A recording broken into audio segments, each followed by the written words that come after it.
pursue, and really pushed us to think about what configuration would actually work to make this happen.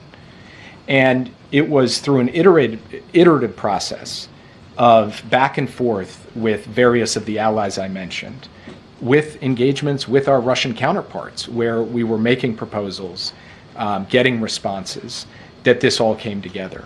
And so I would say that if you had not had Joe Biden sitting in the Oval Office, I don't think this would have happened.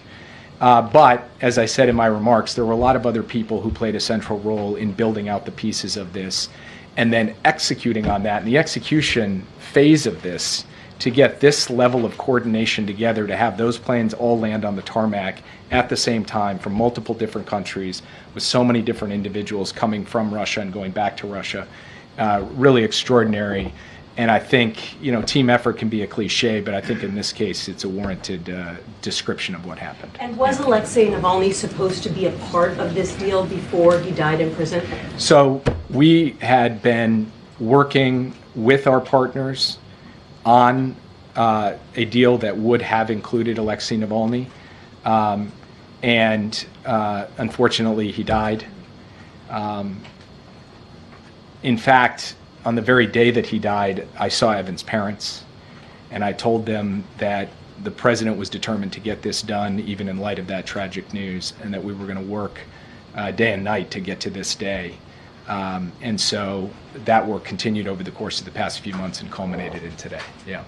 You've mentioned it a little bit, but can you describe and give us a little bit more color on that Oval Office conversation just before the president came out? Did all four Americans get to speak? Did each of the family members get to speak to their loved ones? Did the president tear up? Did you tear up? I saved my tearing up for this podium. I would like to strike that from the record if we could. I don't know if that's permitted. Probably not. So the president invited the family members in at the moment that we received the word from the tarmac in Ankara that the exchange was complete. And he was able to give them the news directly that the exchange was in fact complete. Then Paul, Evan, and Alsu were in one place. Vladimir was actually in another place. So he conducted two calls from the Oval Office, one with the three American citizens on the phone, and he welcomed their freedom, said, that on behalf of the American people, he was so proud to have them out, and then very quickly turned the phone over to their family members, and each family got the opportunity to engage by phone with their loved one who was out. He then conducted a second call with Vladimir, and Vladimir's wife, one of their daughters, and their son were there to be able to speak with him. And the president and he also got to reminisce on the fact that they were both pallbearers together at John McCain's John McCain's funeral. And so it was a kind of extraordinary personal exchange in the Oval Office. And the family members were both overwhelmed, of course, by the events of the day and also standing there in the presence of the U.S. president at the Resolute desk. So it was quite a moment. And can you talk about how the administration tries to make sure this doesn't incentivize more arrests of innocent Americans beyond what the president said, advising people not to go abroad in certain places, especially because you're looking at this inherent imbalance between between securing the release of innocent Americans in exchange for rightfully convicted criminals, including a murder? Look, it's a fair question. It's a question that we grapple with every time that we look at the hard decisions involved in one of these exchanges.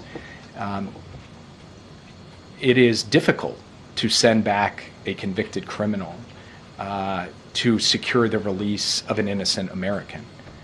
And yet, sometimes the choice is between doing that and consigning that person basically to live out their days in prison in a hostile foreign country or in the hands of a hostile power. So from our perspective, we have assessed and analyzed that risk, and we have judged that the benefit of reuniting Americans, of bringing people home, and also of vindicating the idea that the American president and the American government are going to do what it takes to protect and secure the release of innocent Americans, that benefit outweighs the risk, and that's how we have proceeded. I would point out, in addition to that In periods of time when the U.S. government didn't tend to do prisoner exchanges, Americans were unjustly detained and held hostage overseas. In periods where we did, Americans were unjustly detained and held hostage overseas.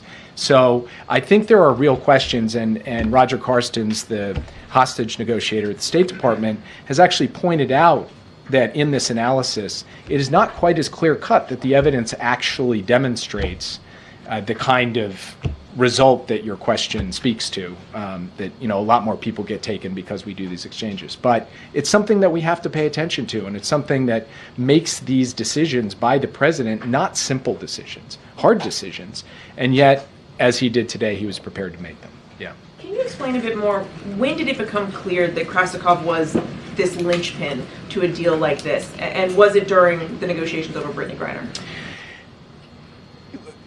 When you're engaged in a negotiation and one side lays down a position, there's not like a light bulb moment when you say, okay, that position is immovable. That has to be tested, and alternatives have to be suggested, and proposals get put on the table and rejected, and new proposals and rejected. So it is less of a aha moment, okay, now we know, and it's more something that you accumulate through the experience of the negotiation. And so over the course of this negotiation, we did reach the conclusion that Krasikov was a key.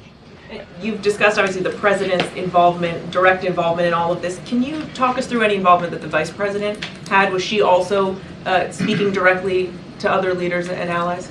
So as I said in my opening comments, both President Biden and Vice President Harris have made the return of unjustly detained American hostages an absolute priority. And in this particular case, Vice President Harris actually had an opportunity to engage with Chancellor Scholz earlier this year at an opportune and timely moment at the Munich Security Conference, where she talked about this issue with him. That followed on a conversation that the president had just a short time before that, and it was in the run of high-level engagements and a back and forth that the president and the chancellor were having that Vice President Harris was actually able to sit face-to-face with Chancellor Scholz and talk through the elements of this. And then I've sat in the Oval Office more times than I can count over the course of the past years, providing briefings and updates on this and getting peppered with questions by both the president and the vice president, thinking through the strategy, iterating the approach, which she was a participant in very much, a core member of the team that helped make this happen. Jay, yeah. Two quick questions. One, as it relates to the president's interactions with Chancellor Scholz. It's been detailed to us, but maybe from the podium, you could help us understand. Chancellor Scholz had to make a big sacrifice, giving up Krasikov here, a Russian criminal. What specifically did the German chancellor say to President Biden about his willingness to do this? Well, I will leave that to Chancellor Scholz, because I think for important and sensitive conversations, leaders should speak for themselves. The White House said, he said, for you, and then he said, I will do this. Is that fair? And if so, can you at least detail that? I can confirm that he did say that, but I thought you were asking sort of to elaborate in greater detail, which I'm afraid I don't feel comfortable doing, because he can speak to his conversations with the president. What I will say, and President Biden made this point when he spoke to the press just a short time ago, that relationship between the president and the chancellor, a relationship of respect, a relationship of genuine friendship, had the character of being able to work through this sensitive issue in a way that wasn't kind of antiseptic or professional. It was two guys actually trying to figure out a solution. That was the nature of all of the conversations, and ultimately the chancellor was able to say to the president, let's do this. Just to be clear, my second question, today is clearly a day of celebration, but already there is some criticism, including from the Republican vice presidential nominee, J.D. Vance, who moments ago said, I think what this demonstrates, I think that really what this shows is that a lot of bad guys across the world are worried that Donald Trump is coming back into office. Your response to those comments? I don't follow. Yeah. Thank you, Jake. Can you talk about what, if any, engagement U.S. officials had with Vladimir Putin as part of this? No engagement directly with Vladimir Putin. What about his deputies?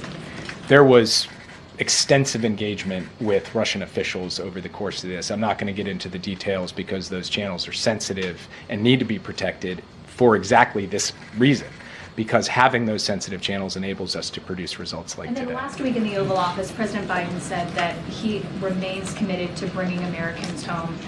during his final 6 months in office. How important was it for him to get this deal before leaving office?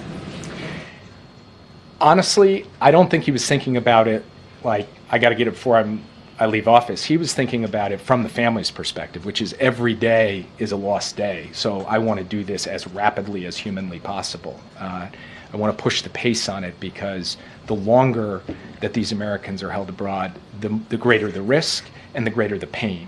So for him, it was really important to do the deal, but less tied to his time in office and more tied to the power and responsibility he had and wanted to exercise to get this done as fast as he possibly could. Yeah. And I just want to follow up on this interaction with the Russians. I mean, does this in any way lay any groundwork for discussions about the war in Ukraine with the Ukrainians? I mean, just to sort of say, look, we've cooperated on this. Is there any path that this creates any sort of goodwill in terms of, creating more discussion? We do not see a link between the hostage negotiation or the detained persons negotiations and any potential diplomacy over the war in Ukraine. We see those as operating on separate tracks.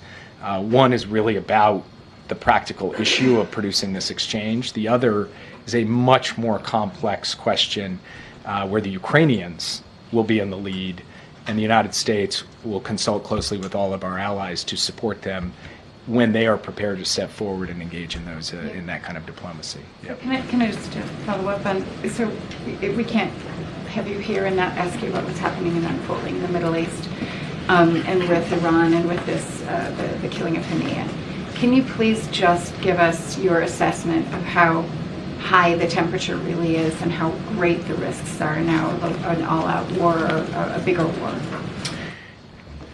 Just taking a step back, we have been laser focused on trying to prevent that wider war since October 7th. There have been moments that have required intensive effort to keep a lid on things.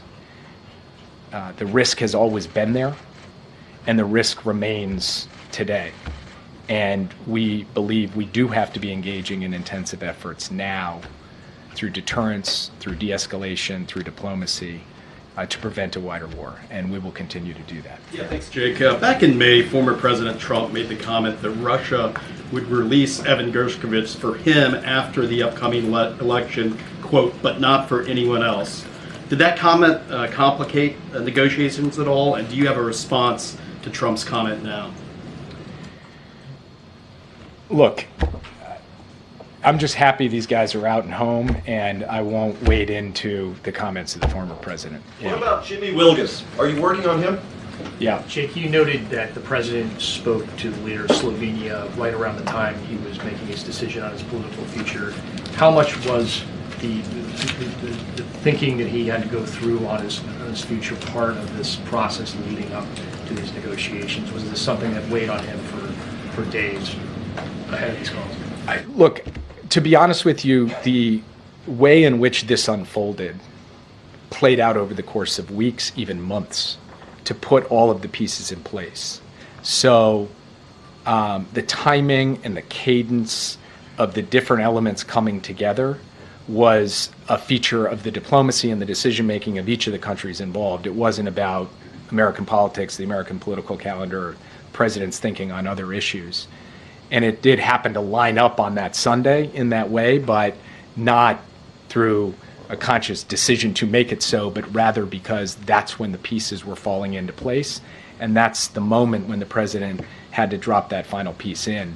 And it just so happened to come a couple of hours before he made his announcement. And when do you think we will actually see them on American soil? Will the president greet them in person? I think you can expect to see Evan, Paul, and Alsu later tonight on American soil. And as the president mentioned in his remarks earlier, they'll be landing at Andrews Air Force Base. The president and the vice president will be out there to greet them. Vladimir Kara-Murza is going to be traveling to Germany, and his family, who was here with the president this morning, will be traveling there to join him. But as Vladimir and the president discussed today, we expect him back here in the United States soon for him to be able to see the president and other people in the U.S. government. Yeah.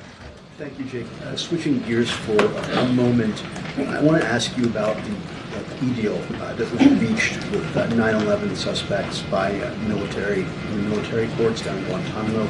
Republicans are condemning this as showing weakness and calling it a sweetheart deal because it avoids a trial and the death penalty. I was wondering if the administration has any response to that.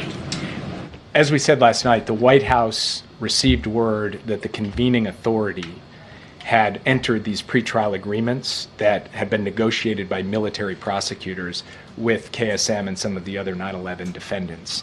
And we had no role in that process. The president had no role. The vice president had no role. I had no role. The White House had no role. And we were informed yesterday, the same day that they went out publicly, that this pretrial agreement had been accepted by the convening authority. What the president did upon learning of that was direct his team to consult as appropriate with officials and lawyers at the Department of Defense on this matter. Those consultations are ongoing, and I have nothing more to add at this time. And then one more thing on Iran, Israel, Hamas negotiations. Now that the lead Hamas negotiator is dead, who is there to negotiate with, and why, in your estimation, would Hamas continue towards negotiating a ceasefire deal when their lead negotiator was just killed by the people they're negotiating with? It is too soon to tell what the impact of his death will have on the negotiations, and so I'm not going to speculate on that, especially in light of the broader dynamics and set of events unfolding in the region right now. What I will say is this: the ceasefire and hostage deal is the pathway to ending this war. It is the pathway to getting all of the hostages home, including the American citizen hostages who are relentlessly focused on getting home, and we remain determined to get it done. Yeah. Did the president have a call today with Prime Minister Netanyahu, or is he having one? I believe the Israeli government has put out that they're having a call. We had not announced that yet, but in fact, the president is intending to speak with Prime Minister Netanyahu later today. They have not spoken yet. Yeah. And is the president going to express any displeasure about not having a heads up about the attack on the Hamas leader, or these other big things that have happened in the last few days with Israel taking countermeasures? So I'm not going to preview the president's message before he has a chance to speak directly to the prime minister, and then if I had to predict, I probably will be tight-lipped about the readout afterward. Yeah. Thanks, Jake. Just wondered if you could make clear for us, when was the actual moment when you really knew that this deal was going to be done and that it was sealed, or was that not really until today and you actually saw them? The released people on the tarmac in Ankara? We steadily gained confidence following the president's call on the 21st of July, but that confidence was always tempered by the reality that this was a fragile deal, a complex deal that could fall apart at any moment from multiple different directions. So we held our breath and crossed our fingers until just a couple hours ago. Yeah. Jake, I wanted to ask about arms control treaties. It seems like Russia's been backsliding when it comes to these deals. What is the update with that? Is there any progress with getting them to rejoin any of these treaties? No. The short answer is there is no progress. We have tried to engage, and I have publicly stated, and my colleagues have also laid out our view that there is an arms control agenda that's in the interests of the security of the United States, our allies, and frankly, global stability. And we have not seen reciprocity on the Russian side to engage in those discussions at this time. So we're obviously working very closely with NATO, with our other allies and partners, to ensure that our security is going to be strong, resilient, and credible no matter what comes next. But we do remain available to engage in arms control, as we did with the Soviet Union at the height of the Cold War. Last question. Yeah. Jake, can you just confirm that no money was exchanged, no sanctions were loosened to facilitate this deal? Yes, I can confirm that. And can you also speak to why the president chose not to use his moment in front of the cameras to deliver a warning to Putin? He said, I don't need to speak to Putin, but what he didn't convey was a price that countries will pay if they abduct Americans for political purposes. We have made clear through every conceivable channel, and the president has made clear publicly on repeated occasions over the last 2 years about the costs and consequences of aggressive